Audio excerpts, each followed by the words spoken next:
او دا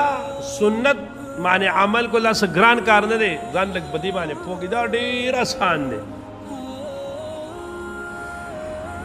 شیخ الاسلام سے مولانا مفتی تقی عثمانی سے دامت برکاتم فرمائل وہی منگتا وقبل شیخ عارف باللہ ڈاکٹر عبدالحی سے رحمہ اللہ فرمائل چھے شریعت معنی عمل کول او سنت معنی عمل کول دا نوم د سده د نظریه او د سوچ بدلولو دی ګورئ ته کور ته رالاړې او ته ستا یو ماشوم دی رور دی واره دی زوی دی و تا هغه سره لبې کې ستا زړه غواړي تا سره مستي کې دل لګي کې اوس دا ته خپل د نفس او د زړه خوشحالي پوره کې خو د دې ماشوم د اغوستو نه یو سیکنډ مخکې بس دا تصور وکړه چې نبی علیه السلام ماشومانو سره مینه کړې ده بس ټوله ستا مینه شوه د رسول الله اتباع شوه ته چې دی مثلا زه کور ته ځم په لاره او دې ځای د جومات نه چې زه روان یم نو زه چې په سم طرف ځم او که زه په الټه طرف ځم ټیم به زما یو لګي خو چې زه په سم طرف باندې ځم نو ما ته به په هغې کې څه میلاویږي د سنتو د تابعدارۍ هغه اجر به هغه به عبادتي خو داسې هر عمل چې هغه موږ کوو چې په هغې کې زموږ د څه خیالي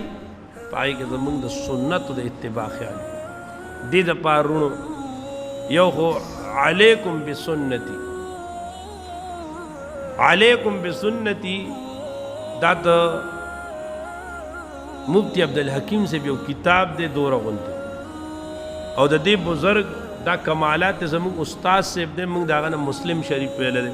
مفتی عبدالرؤف سکروی صاحب ډېر بزرگ عالم دی د والد صاحب دا او د دل الله دا کمال ورکړو زموږ په دارالعلوم کراچۍ کې یو چمن دی لوی هغه به دغه چمن نثار چې دی نو چهل قدمي کوله هغه به وایي روزانه نبی علیہ السلام سره په ویښه باندې ملاوېده اوس دا عام خلک به دې خبره باندې نه پوهېږي زما یو استاد صاحب دی بل دا میزان بیگ نه دی او د دې شریع اډوایزر او زموږ د دارالعلوم کراچۍ کې د دورې استاد دی اوس او دلته څو ځله ما سره راځي راغلی دی هغه وی ما یو کتاب دی په هغې کې دغه لیکلي چې نبي علیه السلام سره په ویښه هم خلک میلاویږي وایي ما د دې خلاف فتوه لیکله خو چې کله ما هغه کتاب فتوه خو به مې لګېږي چې کتاب به مې کته کړه خو چې کله هغه کتاب ما وکړه هغې زه راښکلم دی ماته خپله وي شیخ الحدیث صاحب ما زکریا صاحب رحمت الله علیه دا فضایل اعمال کې مخکې دې سره چې کله دا به تبلیغي نصاب دی کې فضایل درود شریف هم اوس فضایل درود شریف لږ غټ دی نه جدا چاپ دی هغې کې ډېر واقعات داسې راغستي دي چې په هغې کې چې دی نو انسان سره په دقسې کیفیت کې ملاویږي